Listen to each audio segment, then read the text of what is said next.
안녕하세요. 똑소리 나는 재테크의 똑재입니다. 제가 절세계좌 세제 혜택 축소 관련 영상을 올려드렸었죠. 정말 많은 분들께서 보시고 분노와 공감의 댓글을 남겨주셨는데요. 저 역시 절세계좌의 진심인 투자자이다 보니까 이 소식을 듣고 정말 하루 종일 머리가 지끈거렸습니다. 관련 소식을 어제 오전 처음 뉴스로 접하고 난 뒤 관련 기사와 세법 개정안, 법령까지 모두 다 뒤져보았고 이건 직접 확인을 해야겠다는 생각에 기획재정부에 전화를 걸었습니다. 그래서 오늘은 관련하여 제가 기재부에 문의한 내용과 답변을 공유드리고 조금 전 단독으로 정부에서 발표한 관련 대책안을 같이 알아보도록 하겠습니다. 그리고 또 정말 많은 분들께서 해당 내용 관련하여 자주 물어보시는 질문들을 한번 정리해 봤는데요. 오늘 영상 끝까지 봐주시길 바랍니다. 그럼 바로 시작할게요. 먼저 대체 뭐 때문에 지금 이런 건가 하시는 분들을 위해서 간략하게 내용만 말씀드리고 넘어가도록 하겠습니다. 자세한 내용은 우측 상단에 링크 참고해 주세요. 자, 기존에는 운용사가 외국에서 배당금을 받을 때 현지 세율을 떼고 받으면, 그러니까 미국 같은 경우는 15% 배당소득세를 떼고 받으면 국세청에서 이중과세 방지를 위해 이 세액만큼 다시 환급을 해줬습니다. 그래서 우리가 절세계좌에서 세전 배당금으로 그대로 수령을 받을 수가 있었고요. 세금을 떼지 않고 전부 다 수령을 하니까 이 과세이연을 통해 우리는 장기 투자, 복리효과를 누릴 수 있었습니다. 그런데 올해부터는 이렇게 국세청에서 선 환급해주던 제도가 사라지면서 개인 투자자들은 절세계좌에 해외 ETF 투자를 통해 배당금을 수령할 때 배당소득세를 뗀 세후 배당금을 수령하게 되었습니다. 이 와중에 저는 여러 가지 납득이 되지 않은 부분이 있었기 때문에 기획재정부 대표번호로 전화를 걸었습니다. 펀드 외국 납부세액 과세 방법 개편에 관련하여 문의를 드린다고 했더니 금융세제과에서 국제조세제도과로 연결을 해주셨습니다. 혹시 관련하여 문의하실 분들은 이쪽으로 바로 연결 요청을 하시면 되겠습니다. 약 20분 정도 기재부 담당자와 이야기를 나눴고 답변받은 내용을 요점만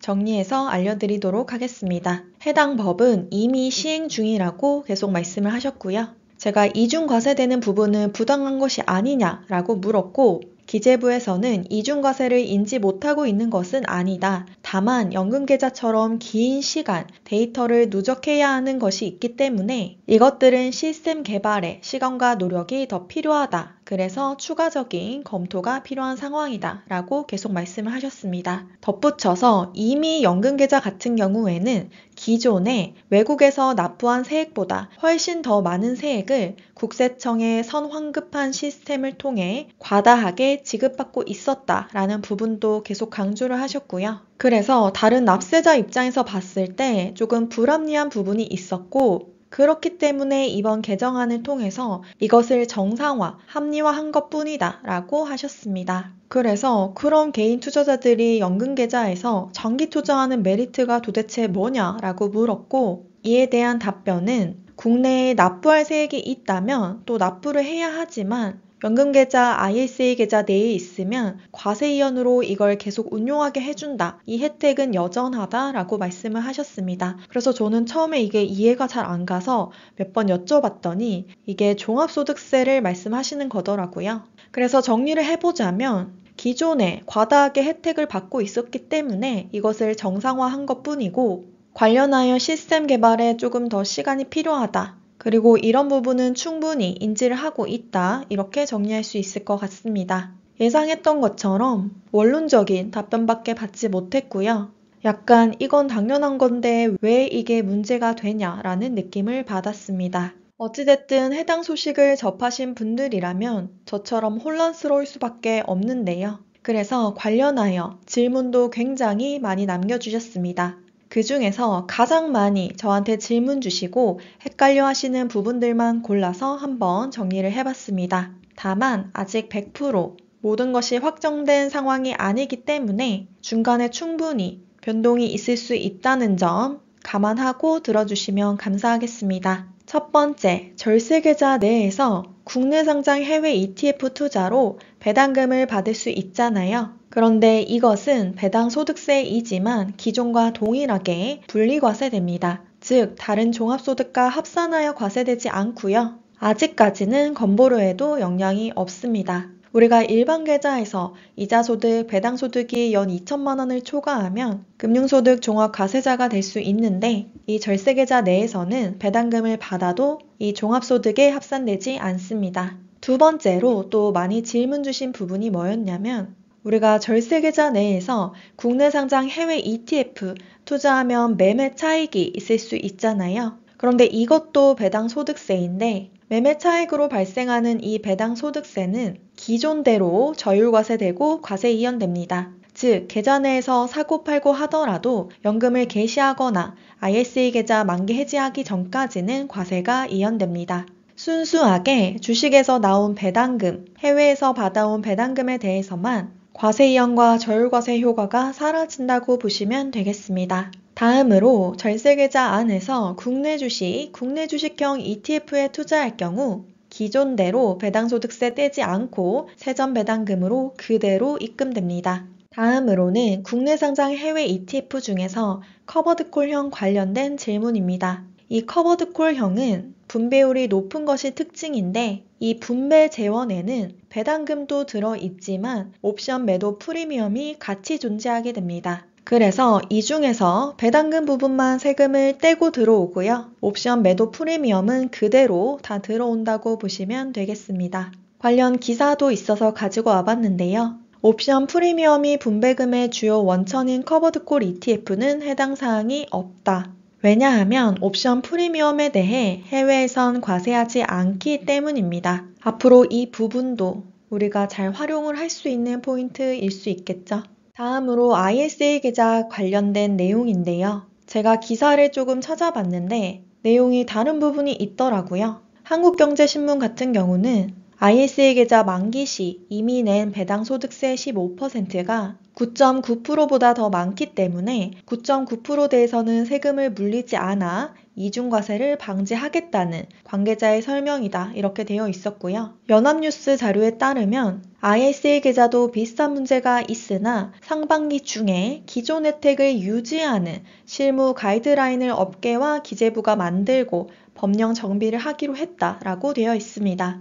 기존 혜택이라고 하면 과세 이연과 이런 저율과세, 분리과세 혜택이 있을 텐데 이 부분은 어떻게 될지 나오는 대로 전달드리도록 하겠습니다. 그리고 또 현재 어떤 종목은 분배금이 다 들어오고 또 어떤 종목은 떼고 들어왔다. 아직 적용이 안 된 거 아닌가? 이렇게 질문 주시는 분들 많으셨는데요. 사실 이건 각 운용사의 메커니즘이기 때문에 제가 정확하게 모르는 부분입니다. 하지만 예상을 해본다면 아직 연초이기 때문에 분배금 재원 산정 기준이 조금씩 달라서 그런 게 아닌가라고 생각이 되고요. 지금 정부를 포함해서 모두 다 조금 혼란스러운 상태이기 때문에 과도기 상태로 아마 몇 달 정도 있으면 개정된 세법에 맞춰서 세후 분배금으로 입금될 것이라 생각됩니다. 확실한 건 해당 법이 1월 1일부로 시행이 되고 있고 다른 펀드는 이미 적용을 받고 있다고 합니다. 제가 오늘 내용을 준비하면서 그래도 혹시나 이전처럼 다시 되돌아갈 순 없을까라는 기대를 했는데요. 마침 관련한 기사가 하나 뜨더라고요. 이중과세 문제 외에 저율과세나 과세이연 등 기존의 세제 혜택은 이전 방식으로 되돌리기 어렵다는 관측이 나온다.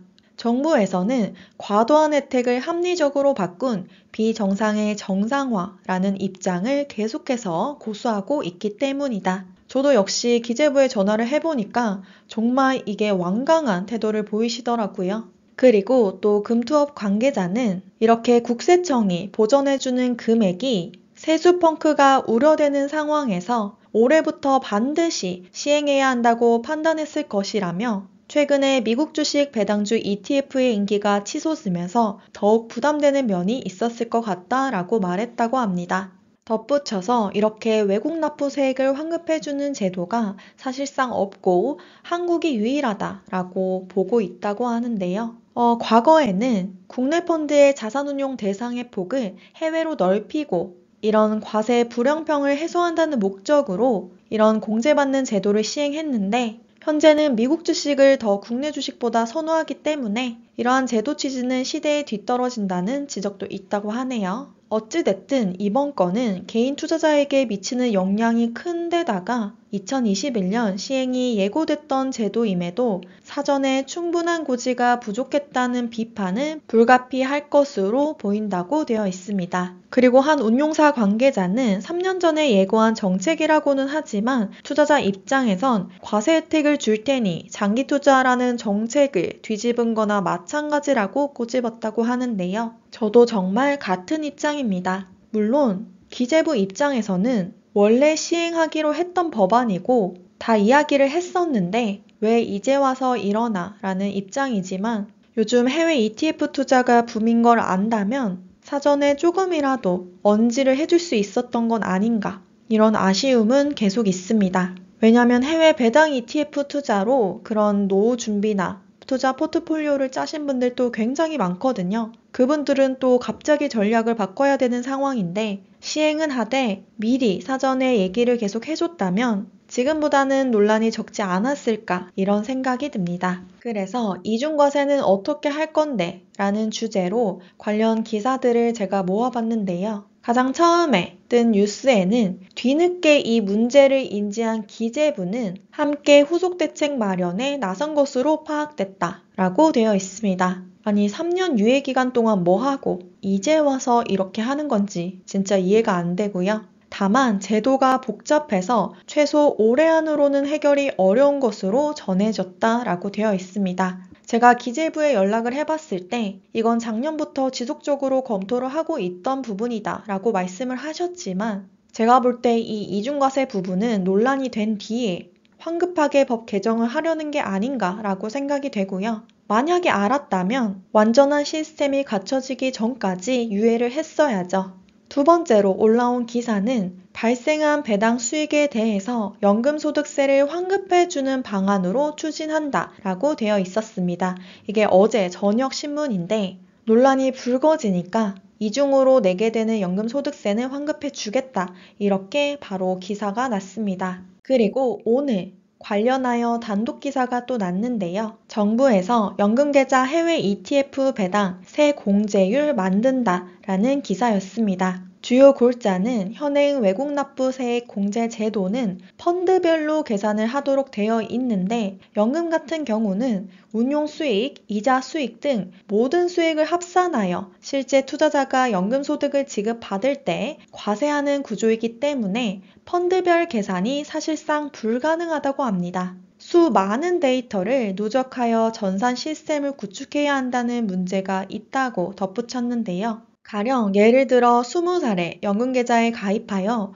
60살에 연금을 수령하는 가입자가 계좌에 30개의 펀드를 편입시켰다고 가정할 경우 40년간 약 1200여 개의 관련 데이터가 발생하게 됩니다. 이로 인해서 연금에서는 현행 외국납부세 공제제도를 적용하기 어려운 만큼 연금에 적용할 외국납부세 공제율을 간단한 형태로 만드는 방안을 논의 중이라고 설명했는데요. 공제율을 단순화하고 계산 편의를 위해 외국납부세액을 연금계좌에 쌓아놓고 공제율은 간단한 형태로 적용하는 안이 유력하다고 했습니다. 저만 이 부분이 조금 이해가 안 가나요? 일단 운용사도 배당소득세를 현지에 내기 때문에 저희도 연금계좌에서는 배당소득세를 뗀 세후 배당금을 수령받게 될 텐데 여기에 연금소득세율이 아니라 다른 공제율을 적용한다는 건지 이미 배당소득세를 떼고 지급이 됐는데 무슨 또 공제율을 적용한다는 건지 의문이 갔습니다. 아니면 외국에 납부할 세액을 투자를 할 수는 없지만 계좌에 따로 빼둔 다음에 나중에 연금을 개시할 때 공제를 한다는 건지 또 아니면 일단 세전 배당금까지 다 들어오고 굴릴 수 있게 해준 다음 별도로 공제율을 적용한다는 건지 근데 이건 기재부의 입장이 너무 강경하기 때문에 굉장히 희박하겠죠. 제가 이해를 잘 못하는 건지 이게 무슨 뜻인지 잘 이해가 안 가는데 여러분들의 생각을 댓글로 남겨주시면 감사하겠습니다. 어쨌든 이 논의를 바탕으로 해서 올해 상반기 중에 실현 가능한 안을 만들어 7월 세법 개정안에 이를 반영하여 내년에 시행하는 것을 목표로 한다라고 이야기했다고 하는데, 아니, 3년 유예 기간 동안은 대체 뭘 한 건지 제가 볼 때는 이것도 확실하게 아직 가닥이 잡힌 게 아닌 것 같고요. 계속해서 바뀔 수 있는 여지가 충분하다고 판단됩니다. 왜 이렇게 크게 논란이 되고 나서야 대책 마련을 하고 있는 건지 도무지 이해가 안 되네요. 같은 날 2025년 금융투자협회 신년 간담회가 있었습니다.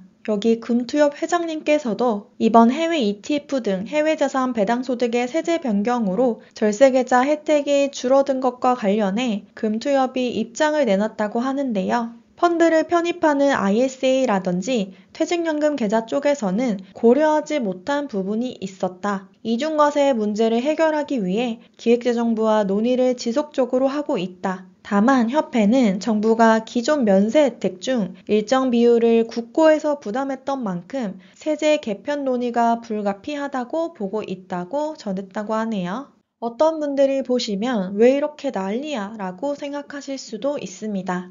제가 자극적인 제목을 써서 그런지 제 영상이 뉴스에도 떴더라고요. 그런데 그만큼 저는 절세계좌에 아주 진심인 투자자이기 때문에 이 내용을 널리 퍼뜨리고 싶었습니다. 저를 포함해서 이 절세계좌에 투자하시는 분들은 돈이 많아서 이렇게 투자하는 거 아니고요. 월급 받아서 한 푼 두 푼 아끼고 모아서 노후 준비해보겠다고 열심히 투자하는 사람들입니다. 그런데 말도 안 되는 이중과세와 논란이 되고 나서야 부랴부랴 대책 마련하는 것을 보니 뭔가 저의 진심을 무시받는다는 느낌이었습니다. 뭐 저에게 죄가 있다면 세법을 잘 몰라서 이제서야 알았다는 게 되겠죠. 그리고 앞으로 절세계좌에서 계속 투자해야 할지 지금이라도 다 팔아야 하는 건지 여쭤보시는 분도 계신데요. 일단은 절세계좌 혜택이 줄었지만 그래도 분명 좋은 계좌는 맞습니다. 사실 평범한 개인 투자자가 하기에 다른 뚜렷한 대안이 없습니다. 물론 당연히 직투는 병행을 하고 있고요. 그래서 저는 앞으로도 계속 절세계좌에서 투자를 할 생각이고요. 개인 투자자가 최대한 활용할 수 있는 투자 방안과 여러 대안들을 공부해서 계속해서 공유하도록 하겠습니다. 어찌됐든 관련 내용들은 저에게 너무나도 중요한 사안들이라 제가 지속해서 체크하고 있습니다. 지금 구독과 좋아요 한 번씩 눌러주시면 빠르게 이 소식을 받아보실 수 있습니다. 오늘도 긴 시간 영상 시청해주셔서 감사합니다. 끝까지 시청해주셔서 감사합니다. 오늘 내용 도움 되셨다면 구독과 좋아요 부탁드립니다. 감사합니다.